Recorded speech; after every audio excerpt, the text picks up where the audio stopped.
Episode of Trustless Degens. So we talk about all sorts of things, blockchain, on-chain, you name it. It's pretty much insert buzzword here. Today we'll be talking about the OP stack. What is it? What do it mean? And what does it have to do with everything else pretty much that we have in the title today? So we're talking about, again, OP stack, opBNB, base chain, parallel, Friend.Tech, I'm leaving out Champz. We're going to be talking about, was it Champions IO and maybe some other games and stuff like that. So it's a whole crew of things. But before we get into any more of that, folks, I have to ask you, my host, Sat Sensei and Bitfiend, how are you guys feeling about the market lately? Just do a little market check.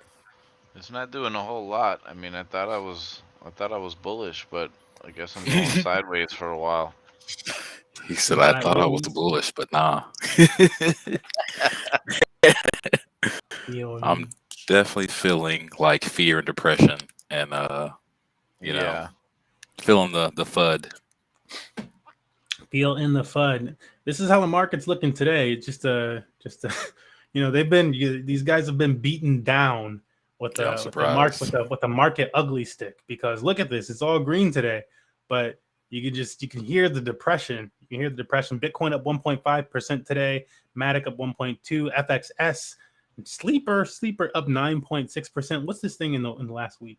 In the week, down 2.6%. So that's the thing to pay attention to. A lot of these things are probably still going to be down in the week, but they're just starting to creep up in the day. And we can see that from down here as well. But before we go on with the rest of the show, I would just like to take the time for us to go into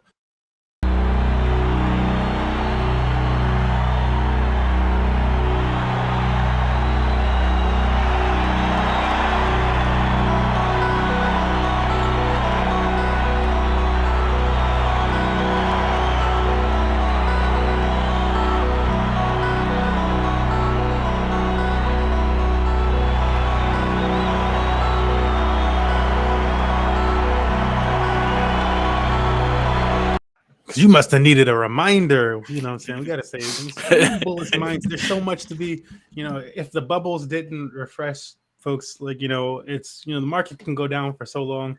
But by and large, I do think it will be heading back up. Was kind of anticipating this. I remember having a little spat with somebody in I say spat, but it's just a disagreement with somebody in a YouTube channel where everybody in this one trading channel was like, nah, the market's just going to crab sideways for whatever the heck. And I'm like, nah, I'm pretty sure we're going to go down to at least around the 20,000s or something. It's not just going to I don't think we're going to go down to new lows, but I think, crabbing sideways includes downward action. So we're getting some of that downward action and people are getting shooken out of the market. That's spot. Yeah, I'm feeling like shaking myself out of it. But I know every time I come on here and I'm like, man, it's looking depressing out here. The next week we booming, booming. Yes, sir. Well, there's always something happening. That's 100 for sure.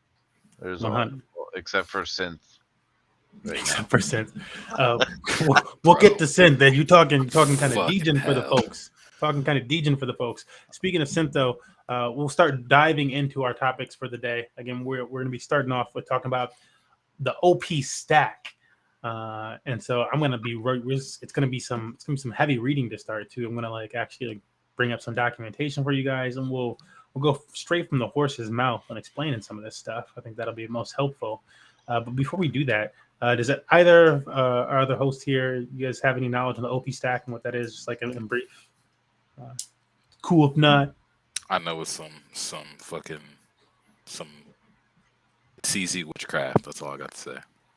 CZ level witchcraft. Anything from you, bitch? Whoa, Tipping. Witchcraft. That's how you feel? Oh my goodness. I think it was the witchcraft, and then the B came up after. What was the question? Bitfiend and witchcraft. I was too busy getting insulted. I didn't know what was the question. Oh my goodness! Yeah, do you have any knowledge of what the OP stack is? Just before we cover. Oh this. No, not even. Nope. Oh good. This is all this OP stuff. It's that diggly gwee level nerddom to like, if you don't know what the daily GUI is, it's just like a good source by I forget his name. It's like Sassel, OX Sassel or whatever on crypto Twitter, but good source of like I mean, it's like optimism. It is optimism. Okay. Yes, it's to do with optimism. So this is like, and if you didn't know what optimism is to do with Ethereum. So this is all about Ethereum scaling technically. Ethereum. Because if we're not talking about Bitcoin, we're probably talking about Ethereum. That's right. So this is about Ethereum scaling. So one of Ethereum's most popular networks is known as Optimism. In fact, I don't have it up here right now, but if we went to, maybe we'll do it in a little bit. If we went to ultrasound.money and looked at the burn for Ethereum, one of the main processor consumers of gas fees and whatnot on Ethereum is going to be Optimism. And so this is helping grow that, honestly. Partially, I don't know how much you're going to talk about that in this, but what is the OP stack and to do with Optimism? The OP stack is a standardized, shared, and open source development stack that powers Optimism, maintained by Optimism Collective. So the Optimism Collective is like a group of developers that run Optimism and stuff. And the OP stack is like a standard source of code for them to develop apps and chains on Optimism. So it's an easy, like, yo, plug this in, and this is how we scale this one out. So, and this is for optimistic rollups then. But the fun thing about the optimistic stack is it doesn't just work with optimistic rollups. It works with like all these different Ethereum chains and stuff like that, all these different EVM compatible chains. I think maybe even non-EVM compatible chains. It's meant to be, as is referenced multiple times in this document, a super chain. So it's like their idea is to try to create this whole super chain thing. So the Optimistic set is a set of something with the Average super chain is becoming increasingly important for Optimism to easily support and secure the creation of new chains that can interoperate within the proposed super chain ecosystem. So interoperate, so chains interacting with each other. And so if it's made with the OP stack, it's made to interact with other blockchains in general. They could be even like, but yeah, they're trying to connect things. It's all being done via optimistic rollups. And so optimistic rollups are slightly different than ZK rollups. ZK for zero knowledge proof, even though it says zero knowledge proof for ZK rollups, I'm going to stop getting out of this level of the weeds in just a second. But even though it says zero knowledge proof rollup, ZK rollups actually have more checks before like allowing like a proof to go through. I guess like optimistic rollups assume the things that are valid. Also, the other thing to like really note with them, and so you can do your own research and dig deeper into those. We've actually covered optimistic and ZK rollups in previous episodes of Trustless Degens. But other than that, optimistic rollups themselves also take a while for you to transfer off of the chain. So depositing onto an optimistic rollup can be quickly done. But when you're removing from the optimistic rollup, this is like a 7-day type of like transfer if you're like using like official bridges and whatnot, because it takes a while to like actually confirm the stuff. So that's something else fun and in the background for them, but chances are you probably won't even encounter that because there's so many different bridges out there that make things instant for you that you won't even be thinking about it. You'll pay like a few extra cents or something somewhere and they'll take care of it for you. But that's just some stuff to note. You can find this information about the optimistic stack on stack.optimism.io. But yeah, we went over a brief of what it is. And so why are we bringing up the optimistic stack today? Well, for one, again, it's about scaling Ethereum. And then for two chains recently. I think there's like a third one that I'm like forgetting. Somebody else just like launched something else with the optimistic stack actually too. But two chains we're going to be talking about today have recently launched on the optimistic stack, or with the optimistic stack, OP stack, and those are Base Chain, and a bunch of these apps that we're talking about today have to run on Base Chain. So Friend.Tech runs on Base Chain, Parallel runs on Base Chain, all these meme tokens. Bitfium was just talking about Synth Swap and their token that's on Base Chain. All this stuff is on Base Chain, and that's coming from the OP stack. So part of Optimism ecosystem for Ethereum scaling. Really? Yeah. Yes, sir. Damn. Yeah, connecting that spider web. So Base is using OP stack. Yep. Jeez. Wild, huh? Powered by Optimism. Where's my bull flag? I gotta get a bull flag to wave. Man. Just a second ago, you wasn't so bullish though. I don't know. I mean, I think the sideways movement, but that don't mean I'm not stacking. That don't mean I'm selling either. I can't wait for imagine a bull run when people are paying attention, because Coinbase gives away free money for like their little learn things and stuff like that. When all that free money realizes that now they can just easily transfer, because you can bridge to base chain now, like now that it's been like past the first week, you can bridge right from Coinbase over to base chain. Like just skip all the expensive Ethereum fees, and stuff like that. Skip the transition to like maybe before to get on a cheap chain you had to go through like Polygon or something like that. You can just go straight to base chain, and pretty soon I imagine you'll go straight to base chain or Polygon ZK EVM, because that's something to pay attention to. We're not talking about that in today's episode really, but Polygon ZK EVM is another super chain project being worked on, and I'm just going to mention it briefly, but we won't go into it too much. But the Matic token will be shifting to another new token in name. So if you hadn't heard about that, Polygon or the Matic token will become POL, POL. Oh yeah, I read about that. Yeah. Yep. Yeah, the 2.0. I don't like it. I'm gonna miss Matic. A little nostalgic. But at the same time, when I first discovered Matic, it had already changed to Polygon. So I'm like, why the fuck is it Matic? Why isn't it POL? Yeah, I guess there was like some other like app or whatever they wanted to. Oh, and Bonesy, OP and Base. Yeah, gonna be a powerhouse. What's good, gentlemen? Kicking like Bots and Boogan. Bonesy from the Satoshi Buttering Telegram group. Nice place to be around. Yes, it is. But yeah, that's it on Base. You can visit base.org for links to all sorts of things in the Base ecosystem. Also have this nice link here for on-chain summer.xyz/community. So here, again, linking to other things happening in the Base ecosystem. You can find some NFT projects. You can apply for or propose to win some grants in the ecosystem. So these grants are offered for people that create PFP projects or just other projects in general around Base chain, and it'd be an on-chain summer for Base, similar to DeFi summer, but Coinbase backing it. So you can see these little grants here and stuff. But that's just more fun information for you guys to dig into. Digging into Base a little bit more. This is kind of like where we've been hanging out. The crew's been hanging out more so. I wanted to bring these two over together. So we have DeFi Llama here, and you can see the volume TVL for Base chain. It's just been going up and to the right. That's actually kind of crazy. It's like, we're like, it's kind of bearish right now. TVL for Base chain. It's just like, I don't care. But yeah, let me stop right here on the Base chain, because I know both of you guys have been active on Base chain. Yep. Yeah. What are your feelings thus far about Base chain? Why are the gas fees so high? Is it getting high? I mean, I didn't realize, but I paid a 50-cent gas fee. Was that just for like a trade on a DEX? Yeah, that was just for a trade on a DEX.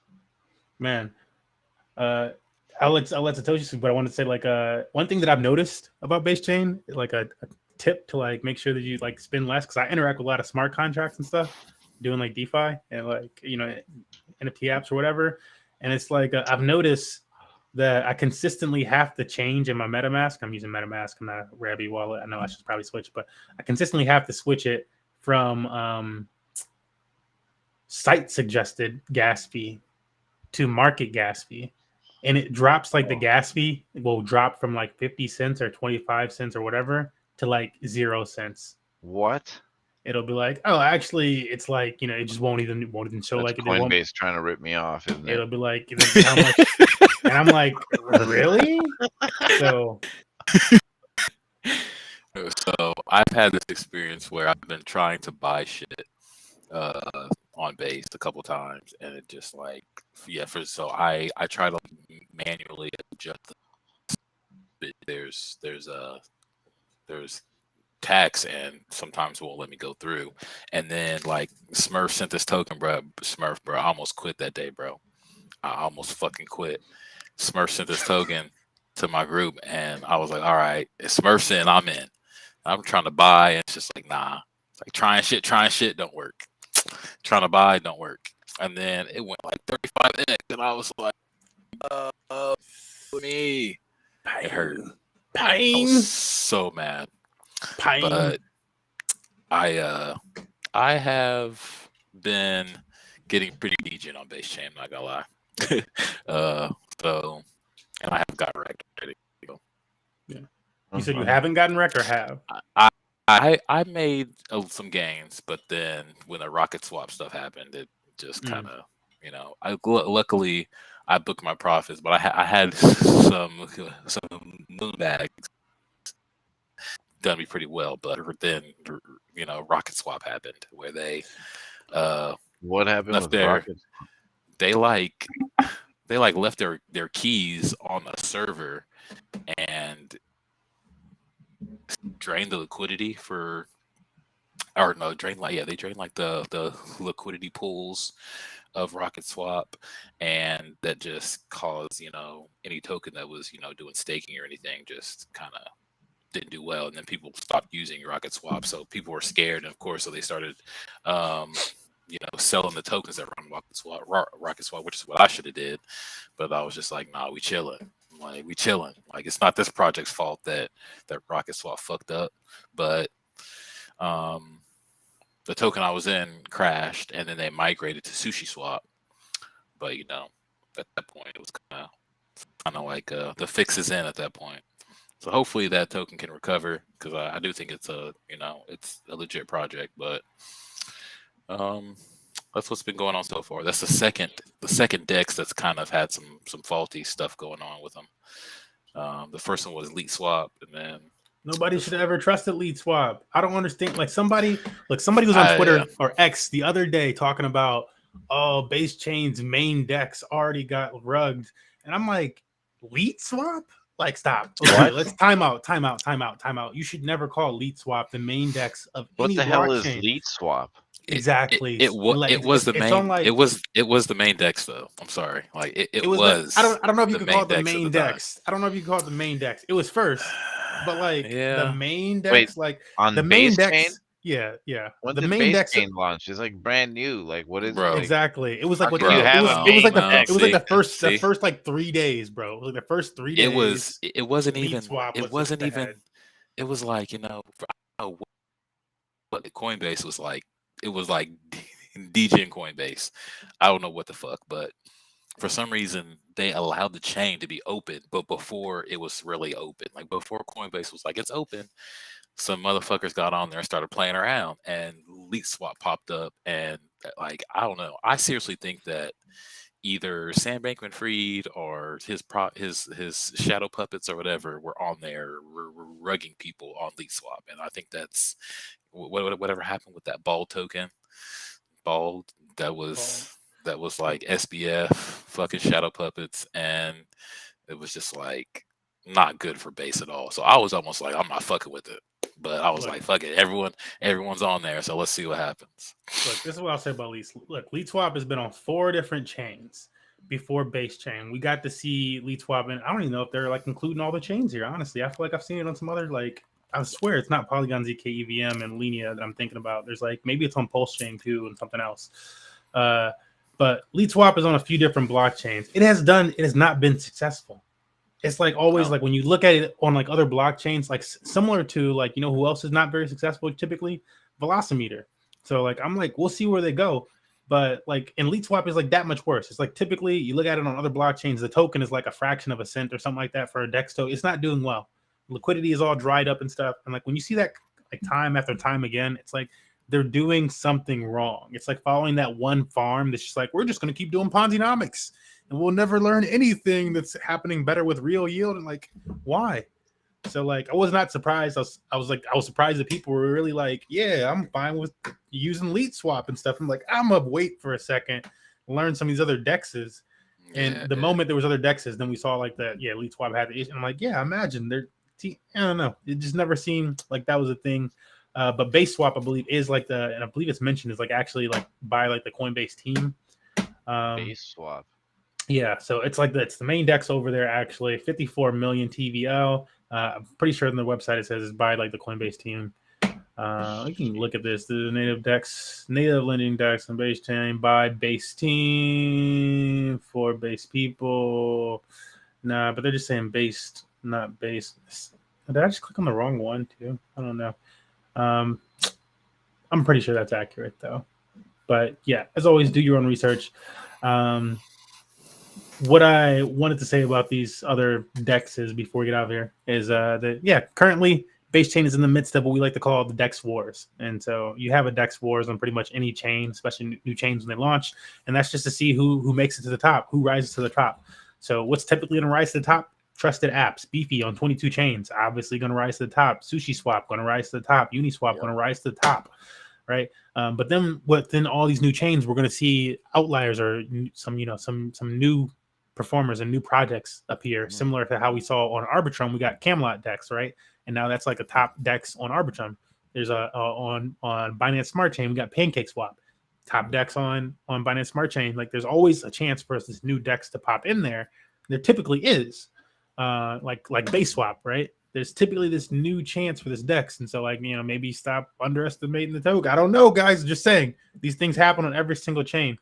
And amongst them, though, like usually they kind of replicate some other project or whatever's been done well in the space. And so it's important to not just pick winners that have from the past, but also pay attention to some of these projects that are utilizing or replicating some of these other projects that just still haven't launched on that chain. And so some examples of that might be, where was it? SynthSwap, which you guys were talking about as we entered the stream. So SynthSwap, Satoshi shaking his head no. SynthSwap is token where you're earning primarily their X token, so they're their governance stake token, the token in which you just stake or whatever. There's a vesting period to totally get all of your gains, but you're still making decent APRs in the meantime. This looks like it could be the Camelot type of DEX. They are talking about a launch pad. They're talking about all sorts of things. SynthSwap, and this is what I will give SynthSwap above a lot of these other projects. I'll go through this really, really quickly. Just like this, everything above them and around them. But they are by the ZyberSwap team, which is a top DeFi team. Yes, they're by Zyber. Bro, we've talked about how they're by ZyberSwap. I know, but ZyberSwap. So, I don't know how much I can call ZyberSwap top. I feel like they are prestigious, but they're not like the best. No, but hold on. I feel like we're weird because this is what happened to me. I think I got ZyberSwap mixed with KyberSwap. KyberSwap is like a tier above Zyber, right? Would you say that? I don't even like KyberSwap. It seems I don't like it. I don't really use it, but they have a lot more going on. I feel like the ZyberSwap, because when I looked up the ZyberSwap, like their market cap is micro. I don't know anything that KyberSwap is doing interesting in the space, though. Like, my thing with ZyberSwap is I know ZyberSwap is doing the concentrated, the concentrated, and everybody's got concentrated liquidity now, right? But then ZyberSwap also has the partnership with Gamma, and so Gamma does liquidity management for concentrated liquidity, so that you're not going back and when you make these concentrated liquidity pairs, you have to manage them then. And so they're making it so that you can use this V3 concentrated liquidity, and then also it'll manage itself. And so they don't have that operational, I think, all the way in there, but it is on ZyberSwap. And if they're bringing that over to base chain, that's it's going to be the first automated liquidity manager for V3 liquidity on base chain. I like what they're doing at SynthSwap. I honestly do. Like, they have a lot of bullish stuff going on to me, but boy, I just got chopped up fucking around with them, and I don't know. Their Telegram chat is very, very low testosterone. Like, they don't have any fucking no one hype in the chat. Like, they just added the buy bot yesterday, so I had to lead swap them. I had to lead swap. I hit that mug on lead. So my boy TR says that Dexes will get smacked by these bots. Man, I ain't gonna lie. I made a Dex transaction a bot transaction for the first time today. Boy, this is it was so easy. So easy. Better than using Uniswap. You said on where? On a bot. I use Maestro. Oh, bot, yeah. Bots are really nice. bots are really nice. I mean, like I'm still Dex friendly, but like it's I mean, risky. for the It's masses risky, and bro. stuff. Have you tried it? Have you tried it yet? Oh, you talking about because like you talking about like because like slippage or like MEV attacks or something? I mean, Like it what do you mean risky? it either gives you a wallet or you import your wallet. So I mean, like Well, I mean, I've done a bot. some. I've done a bot. I mean, like, what do you mean is like risky about like the Dex? Like, what are you saying? Oh, Like, I is know. I was saying why? the bots are risky. Just because they're new. The bots are new. Your wallets Oh are yeah, only like they either have your 30 keys, bucks. or they give you your keys. So I mean, like there is some risk there. So I'm not saying that it's not risky, but boy, I was like, hey, I ain't getting back on Uniswap. We transfer all my ETH to this bot. I'm not gonna do that, but I was like, shoot. Yeah, no. I saw like a comment from the Satoshi Butterin chat that I was like, man, this is real though. Which was you and somebody were talking about the potential for these bots to like take over from exchanges, and I'm like, it'll be hard for them to like, the on ramp portion of things, but if they can figure out the on ramping too and get the money in there, I've seen a couple it's projects. the same as the custodial wallet for the exchanges, but I feel like it's that much safer than the exchanges, honestly, because like if you hack the one exchange, then you should be able to, I don't know how the bots are connected in the background, so I can't even say, but if you hack the one exchange, typically you're like, dang, all the money in the exchange is up for loss. But these bots are making individual wallets when you're generating a new wallet. And so I'm like, it should be just separate. It's all scattered out through tons of wallets. So unless there's like some looping backdoor, because obviously it's doing automated trades for you, or you're pushing something in some type of smart, something has to facilitate the trade. If they can figure out, as long as that's not connected in the way, figure out how to onboard people with these bots. I don't know.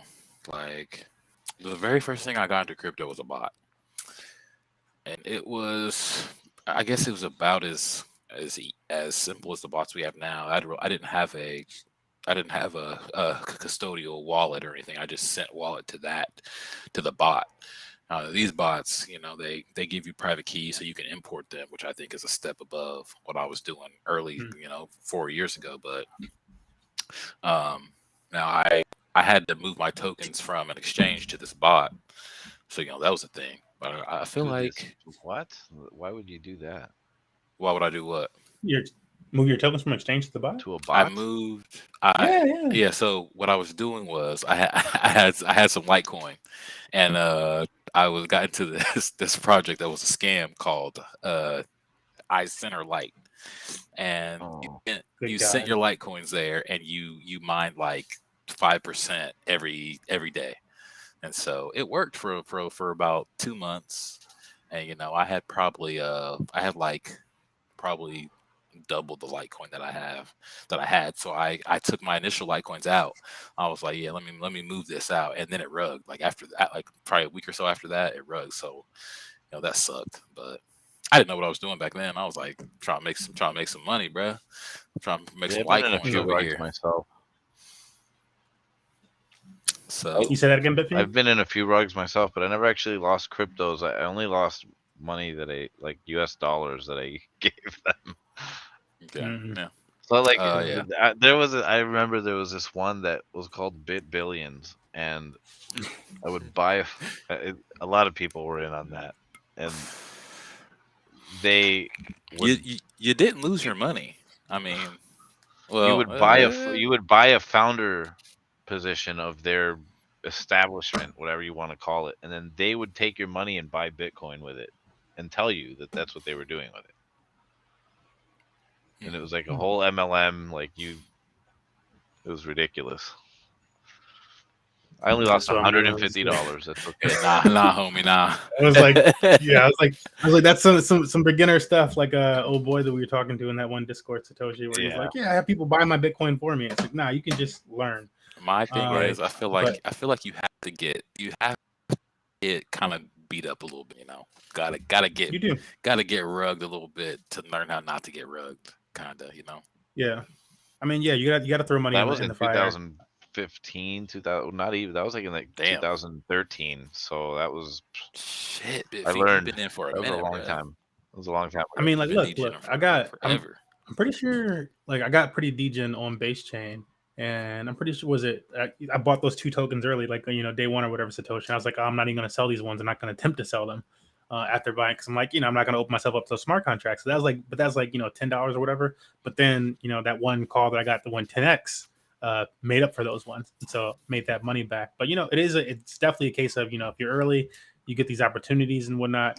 Learn to track wallets to see because you're doing your own research, but what are other people doing when you see something. Like one thing that I like to do, and this is kind of help us transition. So here are all these dexes.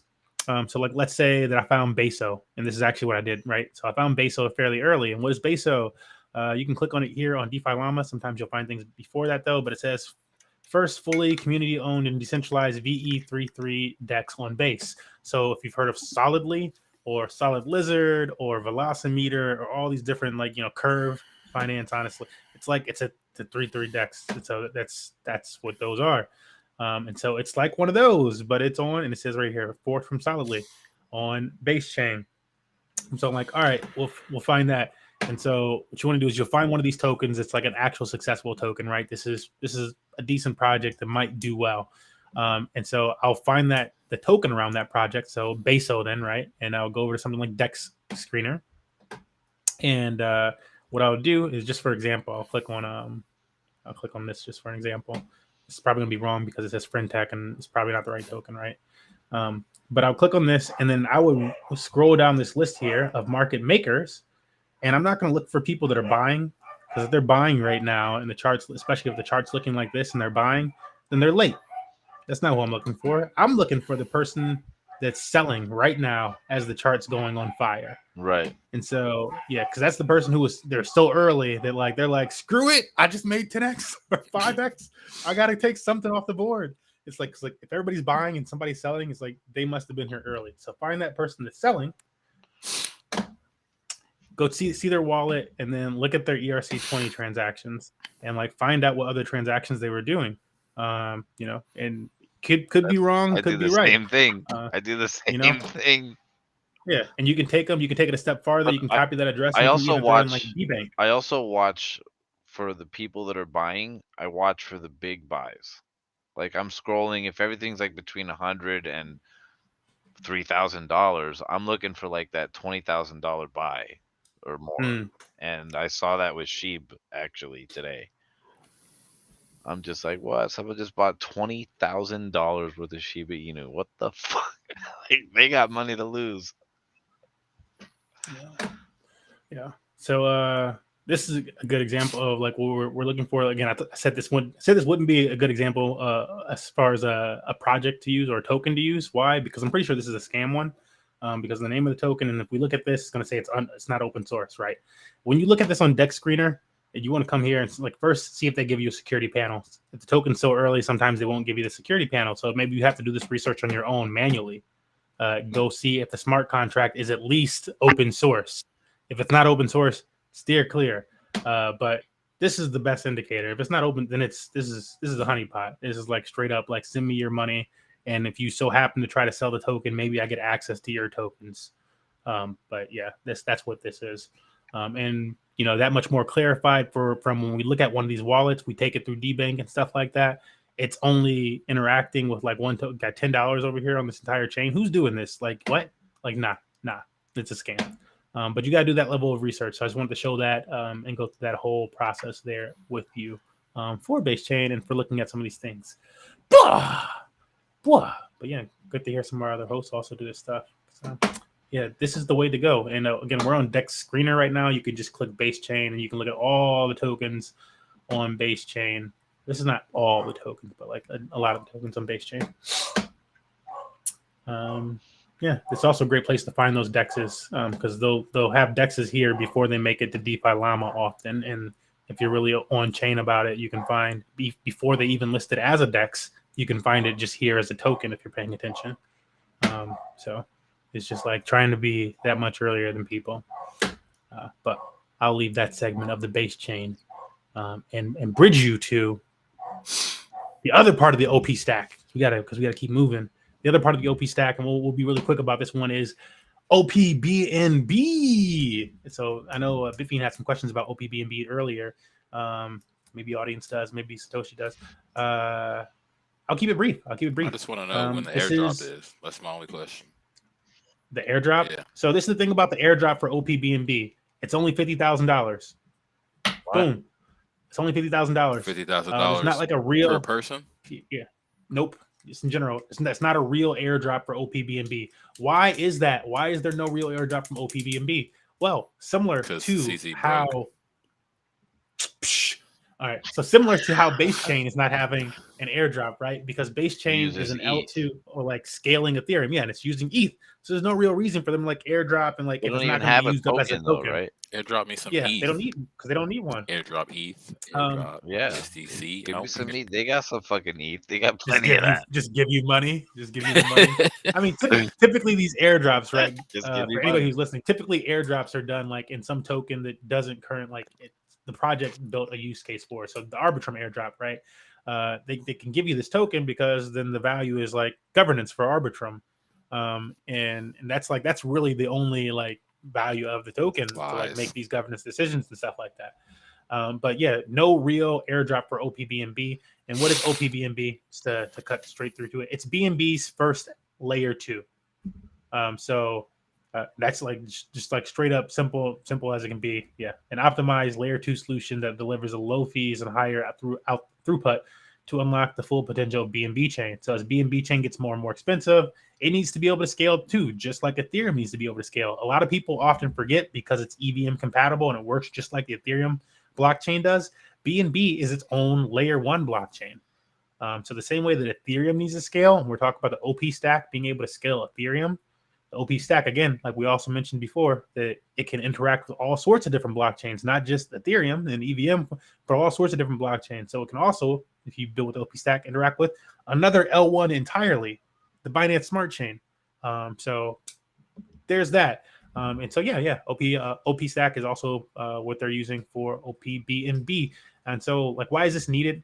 I wrote a recent article about this on Hive, if you want to search up Money Match Gaming on that. But I think a good example of this was like, if you remember Crypto Blades from the last bull cycle, it was this blockchain game that came out. It wasn't like necessarily like a lot of fun, but like as a collectible type of like blockchain game, you're like, that's the old Champz. You collect.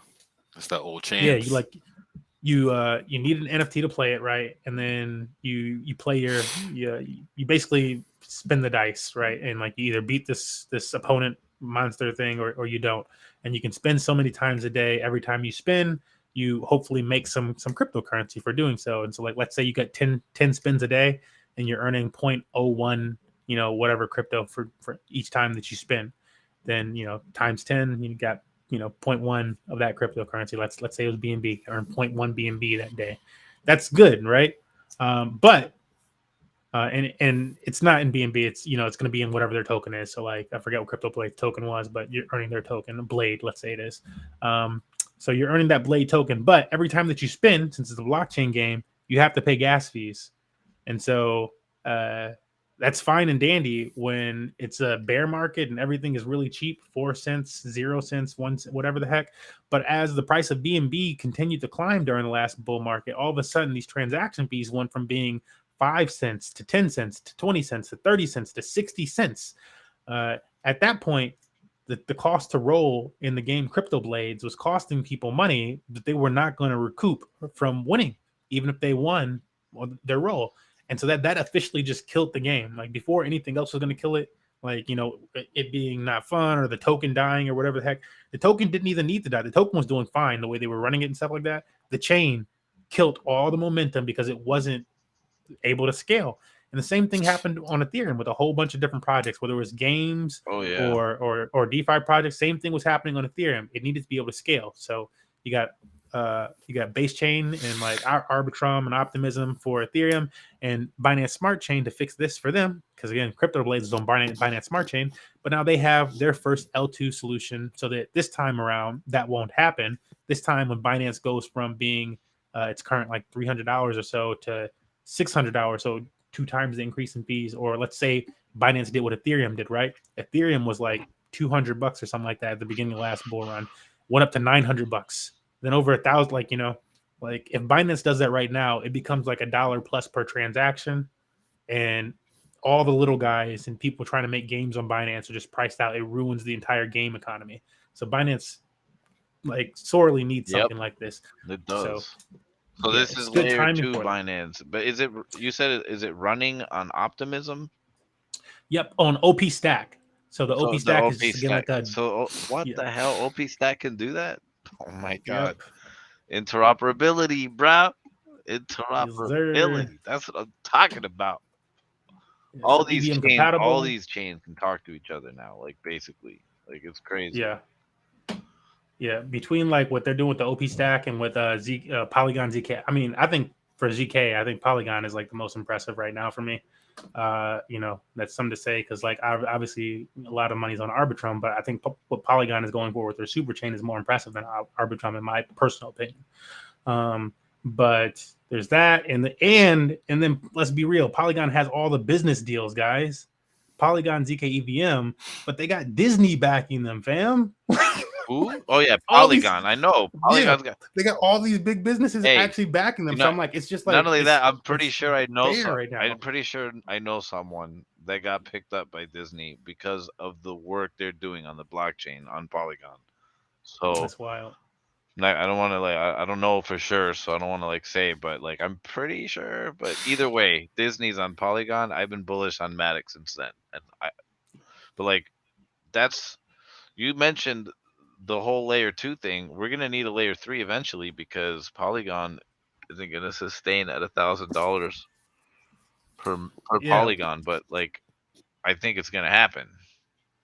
Yeah, and I have to dig it more into their idea of their super chain. So I don't want to get too down the rabbit hole today, but they're trying to do something very similar to the OP Stack, and their whole vision is a lot of scalable super chain. Even these people that are using crazy transactions on Ethereum, they can still perform those same transactions but cheaper if they combine them through layer 2, and the whole interoperability thing comes in, and it's crazy what they're able to do. Just it's just like that one guy. I think you guys are the ones that talked about it. The guy that claimed the Bored Ape Yacht Club airdrop by renting.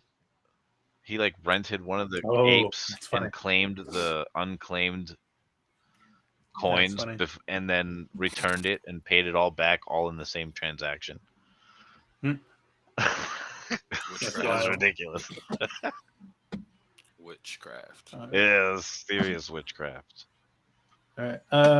Yeah, we'll roll on past opBNB, but before we do, I just wanted to point out a few things here. We can see the average gas price over here is 0.005 cents. That's USD. And so, even if the price of Binance BNB coin were to double right now, it becomes average gas fee of 1 cent.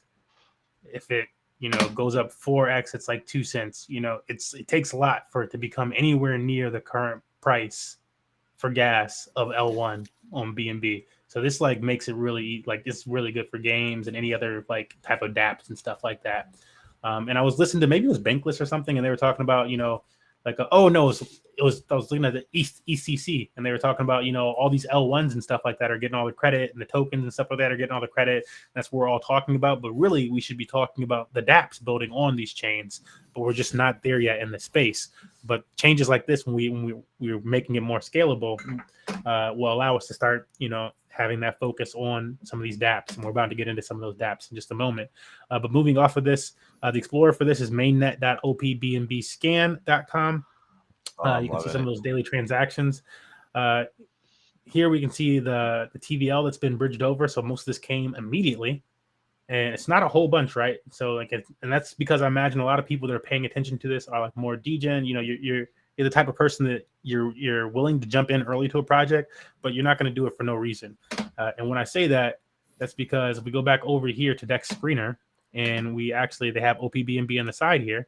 What do they have for DEXs? They got binary swap, which is their current, we could say, main DEX. opBNB has binary swap as their main DEX. For now, let's go through it. And then they got Luigi swap number 2. Leet swap is number 3. Okay, so we already tore Leet swap apart. We already know it's about to be on Leet swap on opBNB. I'm not Dylan. I'm pretty sure this is a slam on Logan Paul. Why don't we just drop why don't we just fucking drop Trustless Degens swap? I mean, we could, because like really, Like, all you we'll got to do do is it clone right. something. We'll do it right. Look, I could make literally would make a better swap than like Exactly. most of these other That's ones. what It would I'm at least saying. like could at least people like you want pump bags, just do these things. That's really all it takes. Why don't we? Yeah, just hire some international devs and get it done. Why they got to be international? Right, exactly. Anyways, national devs, bro. What the fuck? Some national ass devs. National devs. Anyways, the real issue with opBNB that you're gonna like when you like really do some research, and why I think it has like kind of like tailed off right here at the 6 million mark. It's not going above that right now. We're not seeing the same thing that we're seeing for base chain. Is there's not airdrop. There's not a lot of real tokens over here. So like right here, for example, XRP WBNB, right? What is this price for XRP? That's not the real XRP token. And when you look at this list and like, let's just go binary swap, right? So the main swap should have some like Bitcoin, Ethereum, BNB, you know, whatever other tokens. But what do they have? OPX, OPShia, what, like, you know, and like when you're looking at this, you're expecting to see some mix of like whatever the heck type of tokens, right? But the thing is, they don't have any. There's none. There's no USDC. There's nothing over here yet. There ain't gonna be no USDC. What you mean? No, they're definitely gonna have everything over here, bro. It's Binance Smart Chains. Binance Smart Chains like, layer 1 or layer 2. Coinbase just bought some in a Circle, right? Circle? Yes. Really? Sorry. Coinbase bought some stake in Circle. Yeah, y'all didn't see that? I understood. Yeah, that's what you said. I didn't see that. Rocket Pool, but they were making moves. Damn. Rocket. You said they bought some stake in Rocket Swap? No, Rocket Pool. Oh, what's that? Rocket Pool? RETH? I've heard of it. So I've heard of Rocket Swap. Yeah, so LSD for Ethereum. LSD for Ethereum. That's a good one. Yeah, it's Rocket Pool. It's like actually the first LSD that I heard about for Ethereum. So old school one, but Coinbase bought up a bunch of Rocket Pool. So I pay attention to that. But yeah, the real thing here is there's just none of these real tokens over here. And when we look at base, like if we go to their main DEX, base swap, we're gonna see something. There's gonna be some of these like actual tokens at some point. Like number one, they have DAI. So look, DAI stable coin, and it's 1-to-1. That does not exist on opBNB right now. They have no stable coins right now. They have no CB ETH. So obviously CB ETH is popular on base chain because CB ETH is Coinbase's LSD for Ethereum. But they have that at least over here.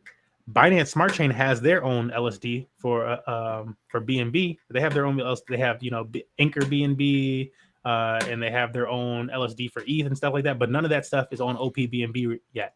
But once that stuff does, and so that's something to pay attention to. So it's still that early with opBNB. That's my real thesis here. It's that early with opBNB, and it's taking that much longer for this to get off the ground than it did for base chain. Base chain launched, and it was like Uniswap was over there day 2 or day 1. Like Uniswap was already like, yo, it's not even official. People can't even really get over. There's no real bridges, but we're over there.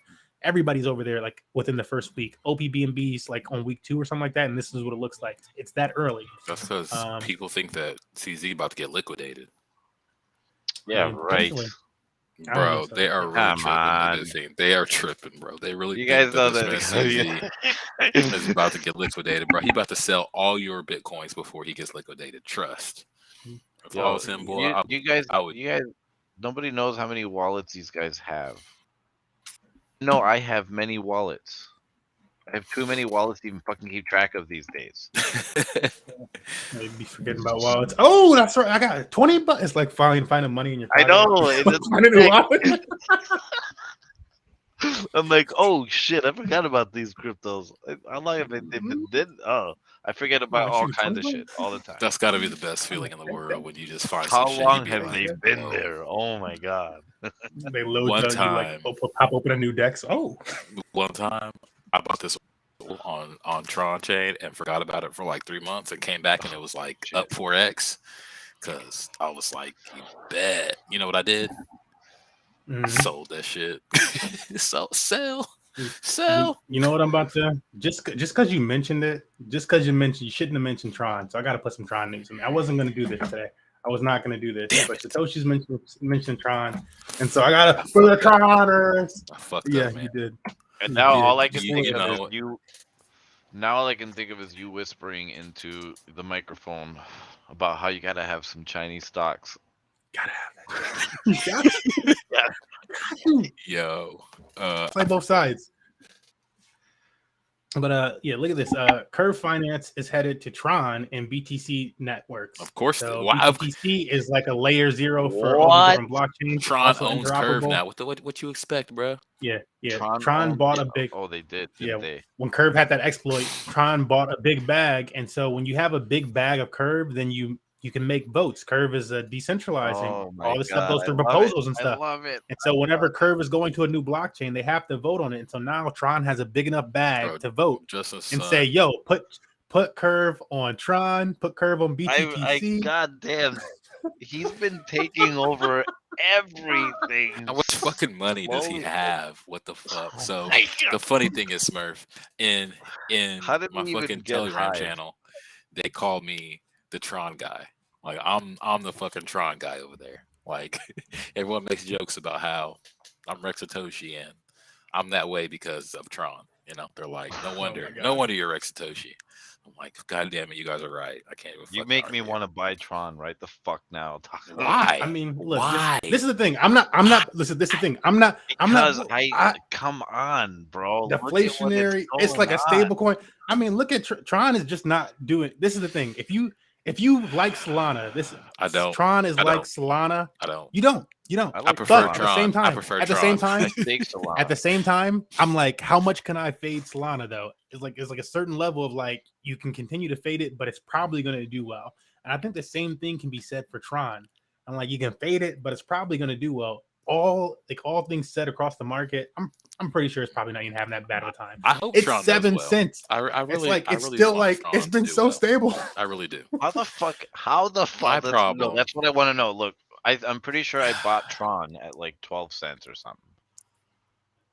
Who hasn't bought Tron at 12 cents, 4 cents, 1 cent? No. You know, like three. I like When's Tron. it gonna Man. do Tron is great. I like the tech.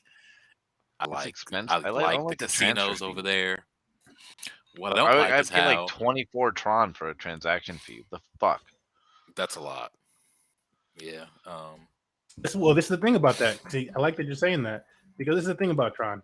It's like it's not just Curve coming to Tron. It's really about Curve coming to BTTC. Oh man! Like Tron is pretty much the dead news of things, right? Tron is the L1, BTTC is the L2, and it's actually like an omni chain. It's actually like a layer 0 for Tron that can connect to all these other EVM compatible blockchains. And I don't know, maybe it can connect to the OP Stack if OP Stack can connect to all these other things. But like BTT is the future of Tron actually, and that's where things are really cheap. And so like I'm like, yeah, that's where all the innovations actually coming in is right here. Also, Tron's been playing around with all these real world assets and LSDs and stuff like that, and you know what has to do with those. Where I'm not going to pump this token or anything like that, but the Win token, which used to be a casino token, became Wink Link. And it's now their Oracle token for these real world like transfers and like Oracle. Wait, hold on. I'm gonna need you. The Tron version of Link is Wink Link, which was the Win token. It used to be their casino token. And so as BTT chain and Tron start doing more LSDFi and real estate and all this other stuff, as they start to do that, it's going to be using Wink Link. I have a bunch of Wink Link. Really? Okay. So I know what Winklink is actually staked for Winklink. And man, I know what Winklink is doing on the Tron blockchain. And I'm bullish on Winklink. So hold on. Okay. Is Wink still active? I don't know. Let's look. Nah, Wink's not active anymore, and it's like it's been like shut because it totally shifted directions. It's like all about Winklink at this point. What the fuck are they doing over there? Wink was it, bro. That was it. Wink was it, but Tron wants to be more serious and stuff. So and hang like, on, yeah. Because wait a minute. Wink did it change to like Win R or something?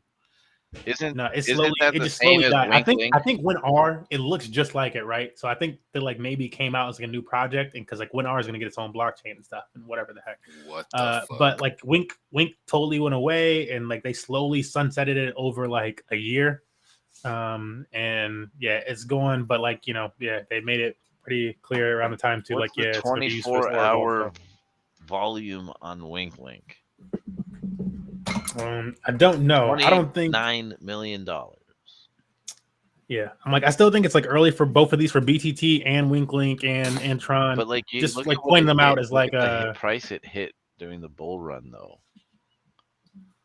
Oh yeah, it was like climbing. So like, I think both of these, I think BTT and Wink, like when the bull run hits, and if they like are able to accomplish this whole layer 0 chain and like with the all that narrative, and like people are looking for cheaper chains after, and this is just connected to everything. Eventually, money flows through this because you can. It's like a bridge system in two. You can go from the all these graph, different chains to each other. So Wink Link is like the graph for Tron. Like, do I want to say the graph? Because the graph is like for querying things. Or I'd have would to it look be more into it Chainlink? before I can feel it. So Yeah, I think like it's Chainlink. a lot closer to Chainlink Yeah. than the querying of the Okay, graph. so I got those mixed up because I mean the holy trinity of crypto to me is Ethereum, Chainlink, and the graph. And so any blockchain that incorporates a similar ecosystem with those three to to bring data out of the blockchain, bring data back onto the blockchain, it's a no-brainer. Yeah, and for like the Tron ecosystem, and this is the last thing, so Yeah, we move on to Tron. it's gonna be But the needed Tron forever. ecosystem, it's definitely like Tron ecosystem is Tron.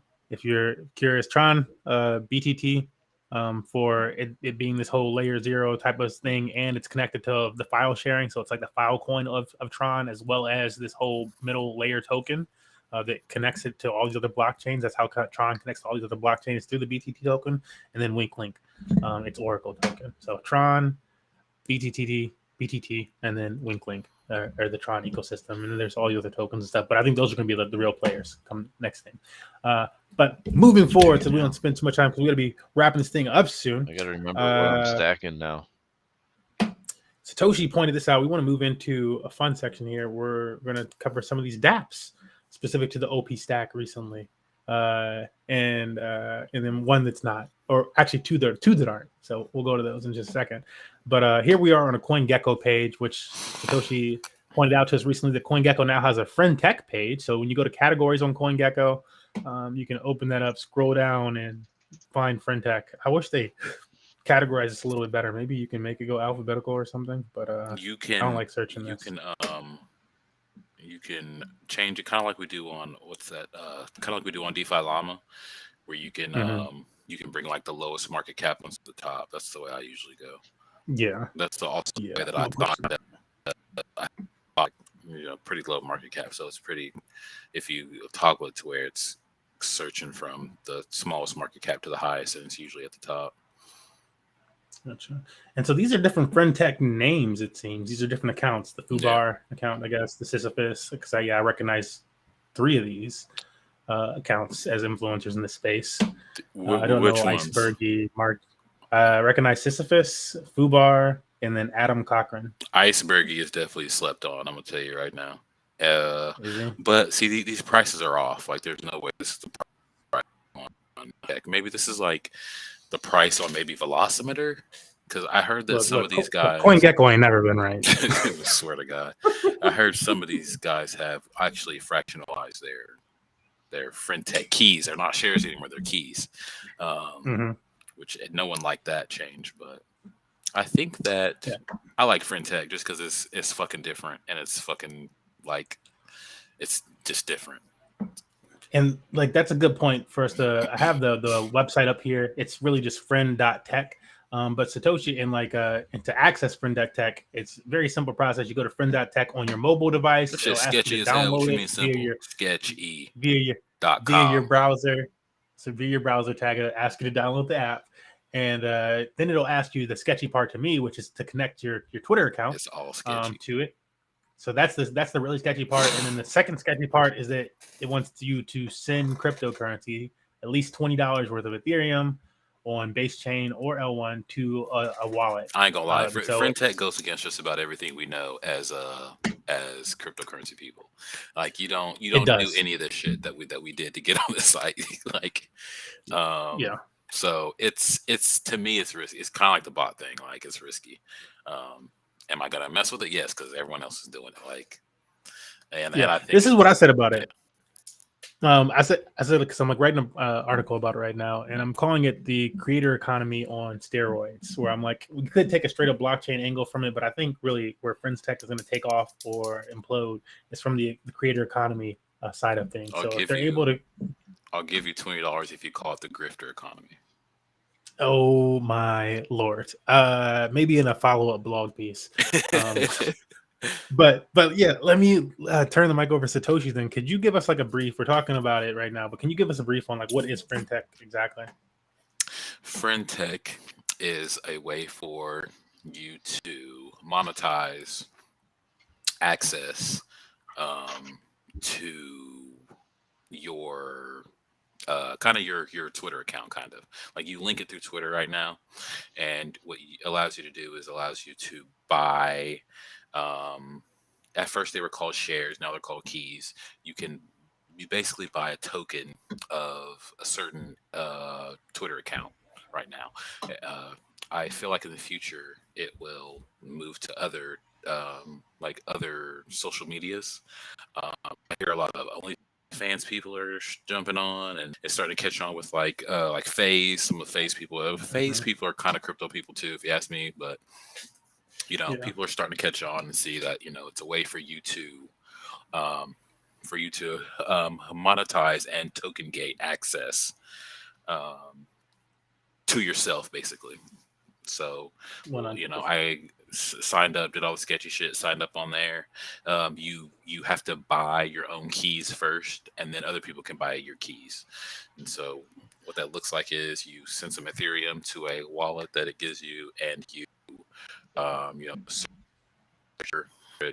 influencer or who really you're like your friends, like when I see Smurf pop up, I can go on there and buy like 8 Smurf shares, and then when Bitfiend comes on there and buys his Smurf shares, I can dump all my Smurf shares on Bitfiend's head, and then he'll just be holding Smurf bags, and then I'll just be like, ha ha, Bitfiend, you're holding on to the Smurf bags, bro. And then Bitfiend will be like, damn, he'll have to access his buddies. No, just kidding. But anyway, I think it's different. It's risky, and I mean it's what it is now. I think that all these social medias, all these like Web3 social medias have not caught on, not nearly like this. Like if you go to DeFi Llama and look up, I'm actually here right now. If you go to DeFi Llama and look up the amount of TVL that Friend.Tech has, like in the last 7 days, it's the amount of TVL has grown by 317%. Now, it doesn't have a lot of TVL, like $1.5 million, well, $1.75 million, but all that has came from like Twitter people and like people coming in and putting Ethereum into their wallets and buying people's shares and stuff. So I think it's kind of spreading, kind of like like you look at the AI kind of caught fire and took over real fast. It's kind of like that in crypto, like it's just spreading like wildfire. Yeah. I would even like, so I think AI for like if I was comparing it to a narrative, but I feel like more closely like the crypto type of narrative where I see it fit in, it's similar to like NFTs, honestly. Okay. I think NFTs was an opportunity, and I was saying it to artists that I was like around and stuff like that at the time, where I was like, some of them were like on the fence about NFTs and this and that. I don't know. I'm like, somebody is willing, because it was like at the beginning of it. I'm like, somebody is willing to pay you $500 for you to scan your art, which you've been trying to sell your entire life. And you have the once in a lifetime opportunity, because it's not going to be like, and they weren't listening. And like, you have the once in a lifetime opportunity to pretty much put any of your art online and sell it as an NFT, and people are going to buy it right now, only because this is the moment for your art. This is the new and they just wouldn't do it and stuff like, and like, all right, well, you're going to miss out. And we had the NFT boom and stuff like that, and it came back down. But like, you have that opportunity. Like the people that profited the most were people that were just straight up artists. Like you didn't have to spend, you didn't have to buy any NFTs. You could just produce your art, and people would just pay you for it, and they speculate on your same way they do in real life. Like, screw it, you're the art, just get your money. And so the same thing right now, I feel like it's happening for the creator economy with Friend.Tech, and I think it could go just as big and just as wide. Like as you were mentioning, like OnlyFans people getting on there and stuff like that. and like you can profit off of them in this case, because think of it as like stocks, like an initial stock offering or whatever, initial DEX offering. That's all these, what all these are. They're friend or fan tokens basically, or fan shares or whatever. Yeah. And as more people buy it, it's going to go up in price. But like, yeah, if you got whatever big, Logan Paul gets on Friend.Tech, Lord, it'll blow up. It doesn't matter. You don't need, this is like that level of like, we don't offer financial advice, but it's like that, like, it was like when Logan Paul like makes an NFT collection, or Donald Trump makes an NFT collection. You don't need to like the person. You need to follow their content. You need to be aware of how trends work and be like, okay, is it going to go up?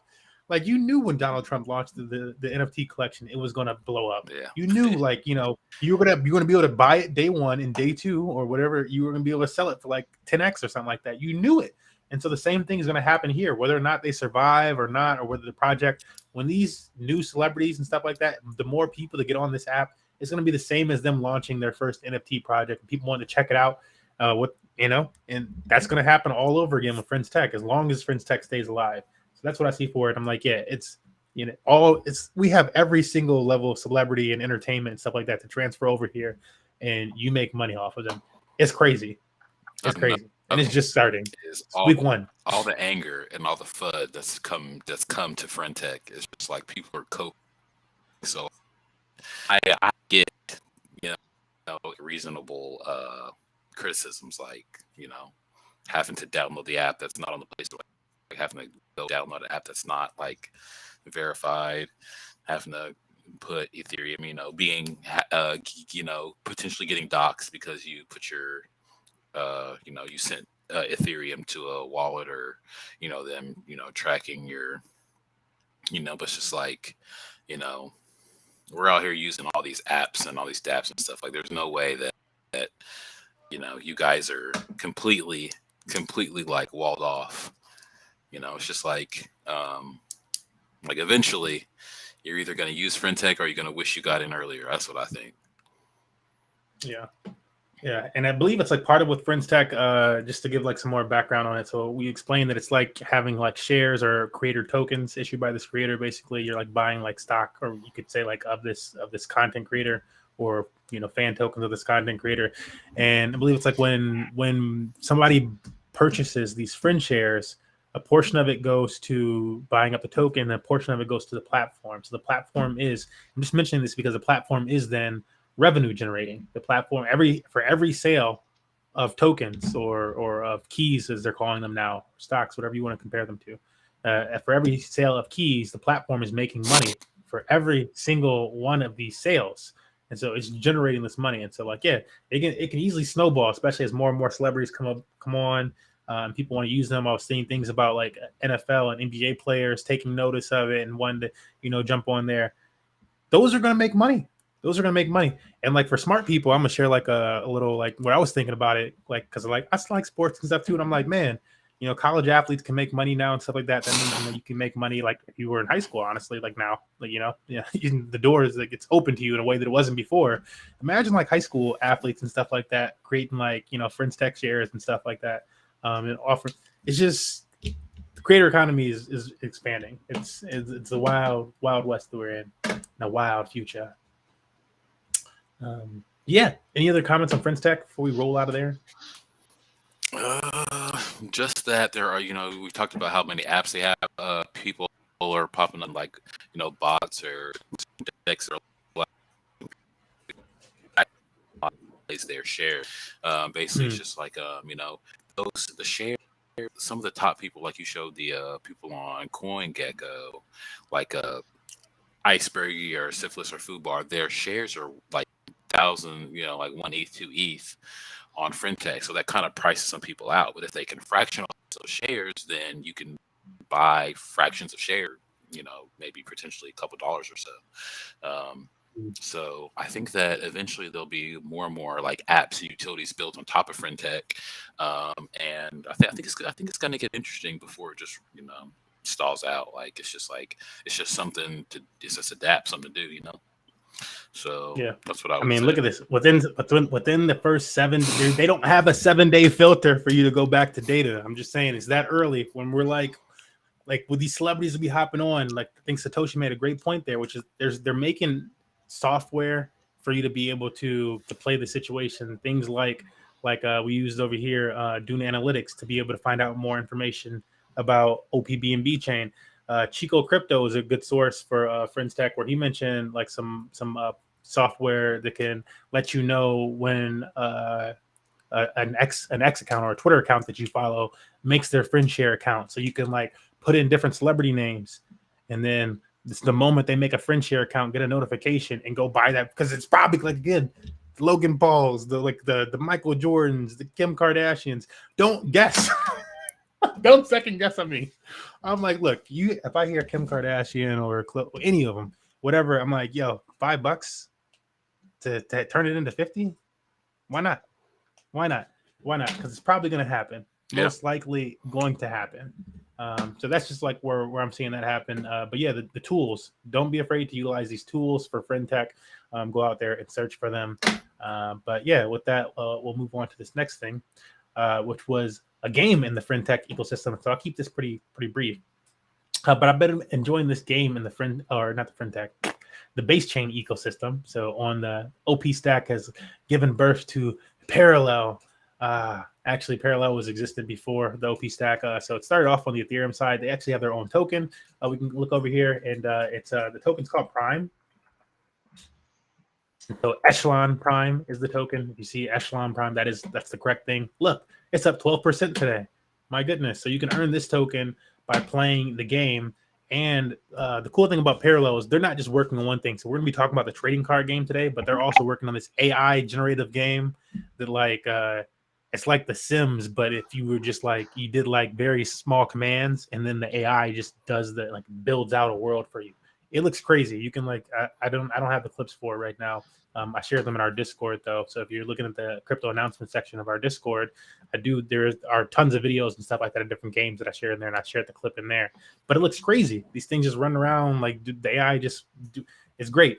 The game has really built out its lore, and they're making a bunch of different games around this lore and this universe and stuff. And the trading card game is one of them, and it's all revolving around this Prime token. So yeah, Prime started on Ethereum. You can see this is an Ethereum-based token. However, the game, it seems, is going to be on base chain. So when you're buying your starter decks and stuff, it's on base chain, and that's great for mass adoption because you can come directly from Coinbase and jump on, or move your money from the game right to Coinbase. It's just really easy for money to move around that way, especially with, I mentioned earlier, Coinbase doing things like Coinbase Earn. Like, oh, I need some money for my game cards or whatever the heck. You can literally once a month get free money from Coinbase for doing a tutorial thing, and then just go buy the cards that you want in the Parallel game, because it's that simple. It costs you like a fraction of a cent to do the transaction to get it. It's like the best setup for a game that we have. They're doing things right in that sense. And again, what I really like about this game is the lore and all the things they put around it. So it feels good. The way they introduce you into the story and start to let you educate you on things feels good. Again, it's a trading card game that feels like a Magic the Gathering mixed with a Hearthstone. So if you're used to like Gods Unchained or something similar to that, you're not going to have that hard of a time figuring the game out.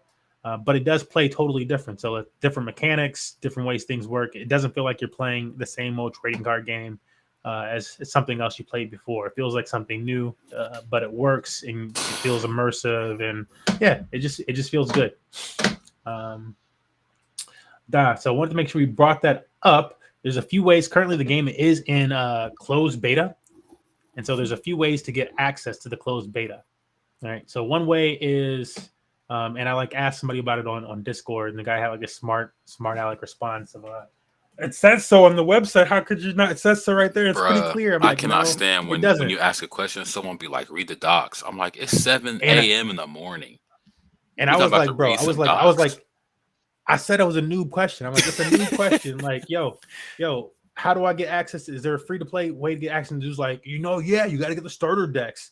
And I'm like, okay, I could have swore there's some other ways, but whatever. And like, where does it tell you that? Man, I'm not going to connect my wallet to this, but there's like a small line of text. It's about this small, this line, like this big, somewhere on this page with all this other information.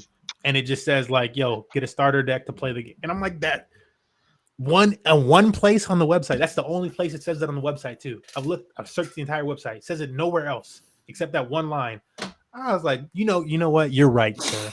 It's so obvious. that one, like literally the smallest like type of text they have on the page. That small one line of text on the entire website was so obvious. And then when I did my digging, actually, there's more than one way to get access to this game. So that person was actually did your own research. Well, I did my own research. Damn. Yes, I did. But when I did my digging, it was that yes, you can buy these starter decks, which start at 0.05 ETH. So it's expensive. It's like buying the new Madden game. It's like $80. It's like buying which we did. I'm about to get that new BG3 soon, bro. I wanted to play it, and there's some other, I wanted to make sure I could play it and I could like qualify for making money with it as soon as possible because you can earn that Prime token. So I did that, but you can buy the starter packs for the 0.05 ETH, or you can just sign up for the game. So you can just sign up for this thing, right? And you can wait, and they're slowly onboarding people. So that's one way. But you got to wait. You're not going to get like instant access to the game. Or how do you can start the cards though? How do you get the cards though if you just on board? You gotta buy them. So you can. I mean, yeah, you need like an entire deck to like play or whatever that. So you can buy the individual cards from like OpenSea. Okay. But yeah, you need like a starter deck. You can still not have access. So if you buy the cards. Yeah, I think if you just have like one or two, you can still not. Yeah, okay. You still not have access. Cool. Yeah, so you need like the actual starter deck, or to have been given access. And so starter deck again, 0.05. Signing up and waiting, or you can make content for them. And so the content, I thought it was gonna be like more difficult, honestly, but maybe I was just doing good outreach and stuff like that. So I've been engaging with them on Twitter. They actually follow me now on Twitter. They follow Money Match Gaming on Twitter. The Parallel project does. They retweeted us the other day. And their head of content like reached out and was like, because I asked the question about like, how can you play for free and stuff. And he's like, I'll give you access to the game right now for free. And I'm like, I already spent 0.05 Ethereum, fool. How much you fund me? No, it was really nice. It was a really nice offer. It was a really nice offer. I was like, I'm like tempted to be like, yo, can we do like a giveaway or something? I might reach back out to them and see if we can do a giveaway or something for somebody else. Boy, if you don't reach out to him, we promote it.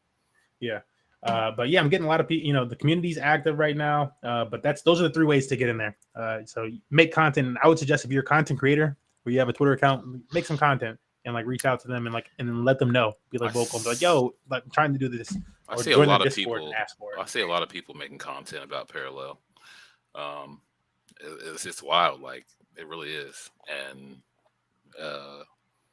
because I'm like, man, do y'all really like this game or what? Which I feel like people like it.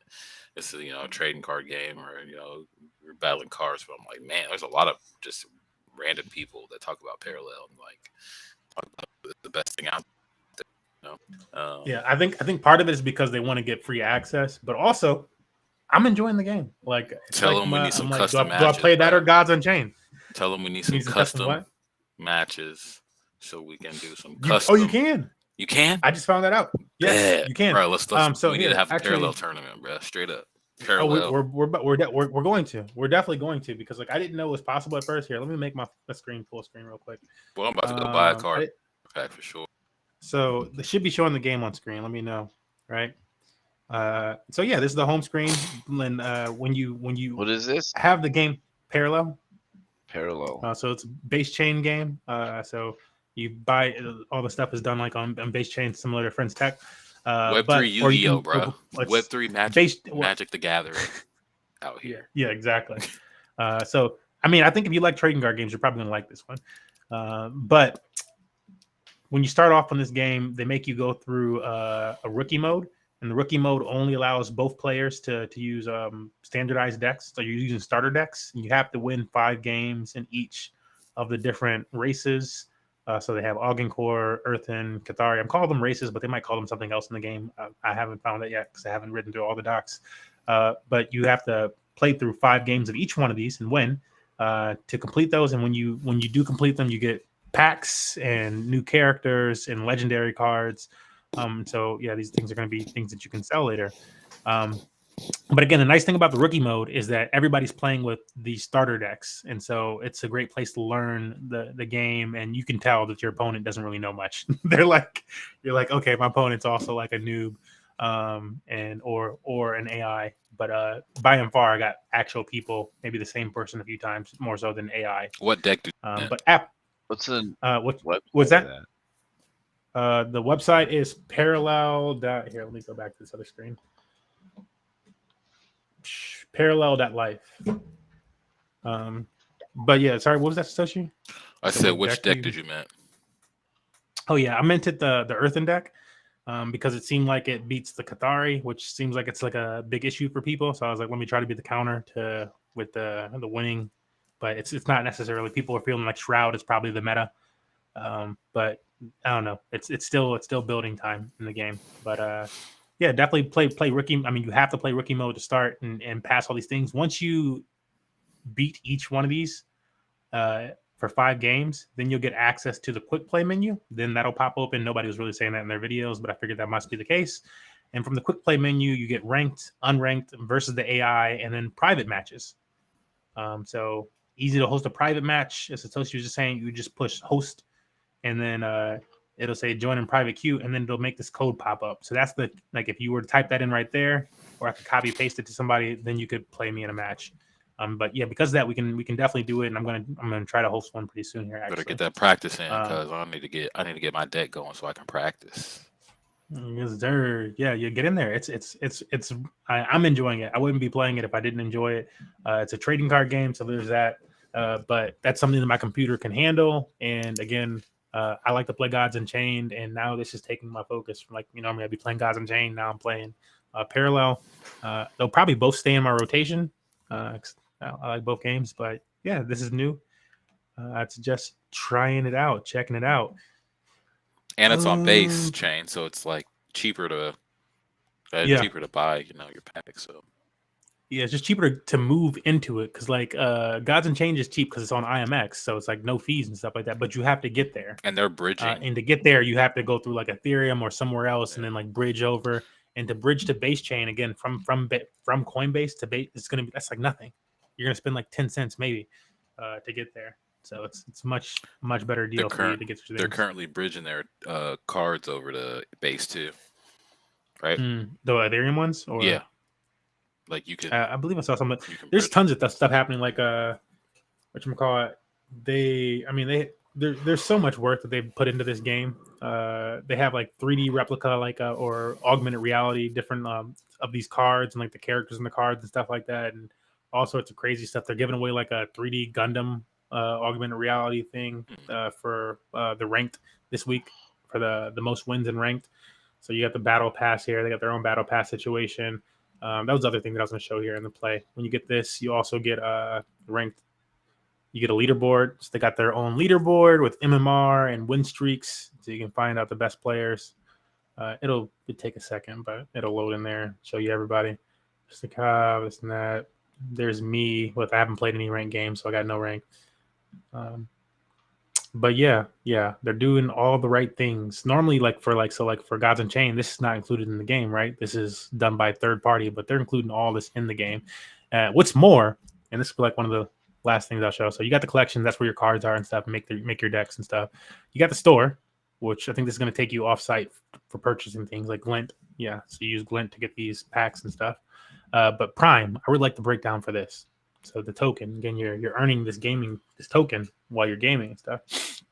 And just like the breakdown of this, like, again, it's not working yet, but this chart situation over here, I was like, oh wow, they're really going in depth. So you don't normally see these type of chartings and stuff like that. Top 5 games, estimated prime that you're going to earn, today's estimated earnings, wallet balance, total claimable, viewing your different games and the amount earned, your history, and then like going through the prime that you earned through each one of those. Whatchamacallit, this learning here. So this is just how to get activated. But yeah, they're just doing a lot of things right. So pretty cool game project. If you're seeing it and you're like, are people actually enjoying it? I mean, I'm really actually enjoying it. I think other people are actually enjoying it. So yeah, worth giving it a chance. Yeah. All right, we got our last 2 games to cover. These are our last topics. We got Champz of Orborethia. Champz. Would you like to take us through this one real quick, Satoshi? Champz is the Champz Master game I found probably like a month ago.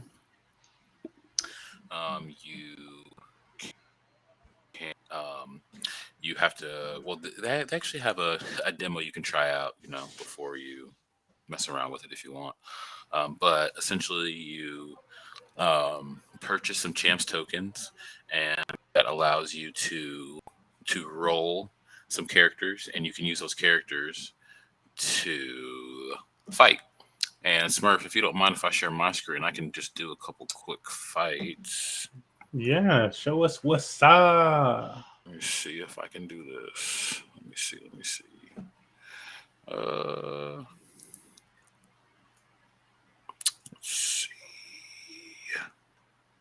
There we go. So, that's mine. Oh, there we go. Okay. So once you get your characters, you can roll some of these characters, and let's see. I had the docs. Give me just a second. I'll show you all the characters. Oh, maybe I don't have the docs up. But anyway, here's some of the characters. Like you have your hunter, your lumberjack, jester, and your priest. And then there's another character. I forget what it is exactly, but each character you roll like a random. They have these stats that come like native to the character. So the hunter is attack, so you roll a certain attack. And then these lumberjacks have defense. The jester is experience. Anyway, so you can choose your character. This is my highest character. He's a jester. I think I roll experience. So he gets like a bonus to experience. And then you just go in and you can fight these little characters. It's like a turn-based thing. You're fighting against a computer. And you have your light attack, you have your heavy attack, and you have your special attacks. I don't think I'm going to beat this guy without special attacks. I'm just going to roll that. And the jester's special attack is that he confuses people and causes them to hit themselves.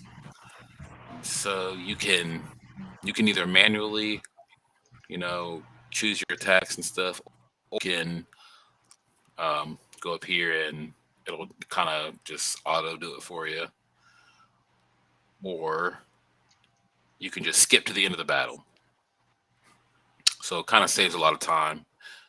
Anyway, I'm going to kind of wrap it up real quick because we've been going for a while. But basically, if you do fights, there's a chance that you win ETH back. If you explore, you can get these things they call spores. Spores is a non-tradable currency you earn for doing fights and for exploring. And you can also stake your characters by forging them. And you can also get items and stuff back. What's fun for me is basically getting these items, and then you can actually you can combine them and forge them into different items. So you can combine 2 items and make a better item. They have better stats, and you can equip them, fight different characters. What's interesting to me about this as well is that you buy your Champz tokens, and then you would think that you have to purchase the characters, but actually you don't actually trade your Champz tokens for characters. You just have to hold them in your wallet, and it takes a snapshot. And then depending on how many Champz you have, it lets you roll up to 7 characters. And then you can go through and try to win some ETH if you want. They have let's see, you can actually go see the rewards that they have. They have a lot of these little droppable Ethereum packages, which right now they're only 0.03 Ethereum. So what's that, probably like $6 $50, $60, something like that. They used to have 0.5 ones in here. But anyway, seems like they went for kind of more drops instead of more, more ETH in the drop. Seems like they wanted more instead. So, it's really early to me. It gives me like early Axie vibes. I think that so once they get to 9,000 characters, you're gonna start being able to mint these as NFTs. So I think it's interesting to be able to get your champ tokens, mint your character. Not financial advice, but try to keep DCAing, and then eventually you can try to get a free team. That's what I've tried to do, like get it to where the team that I have here is basically free because I did some swing trading on Champz, and essentially I'm not down anything anymore. So that would be my move. To be honest, I have not won a single Ethereum package, and it sucks. It sucks. But if you own more tokens, you have a higher of getting ETH. How much have you put into it? I had put in about 0.6 Ethereum.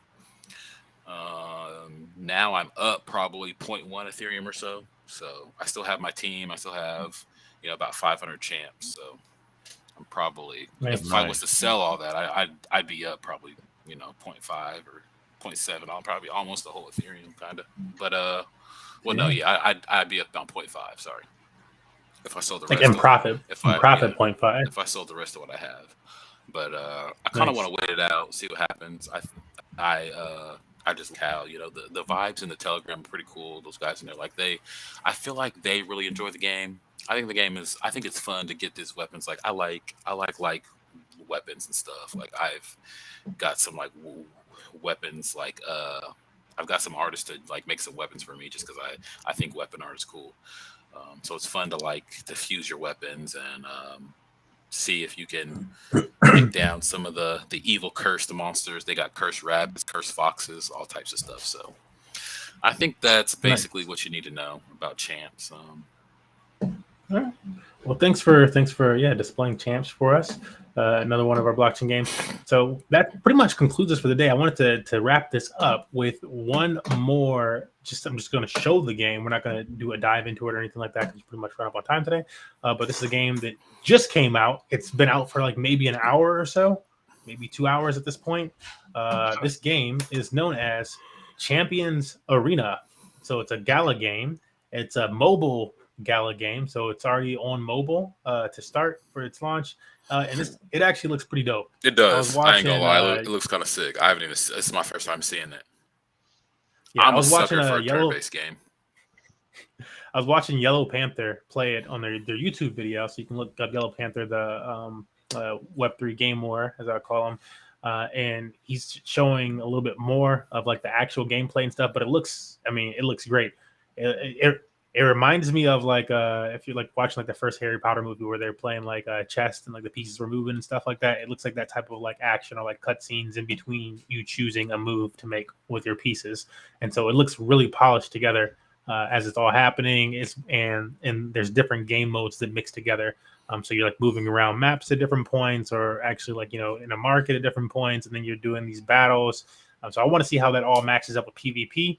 In it, because I believe all that's wrapped into this. The game, again, it's brand new, just launched. People have been looking out for this one, so you can check this out on Gala Games. Go Gala Games for their Twitter.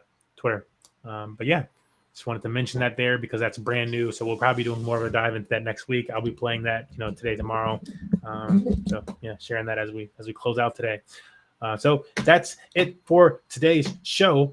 Gentlemen, do you have any closing remarks for us today? Still feeling bearish about the market? Have you been moved any today during our show? Our show has made me feel a little less depressed. I can say that, man.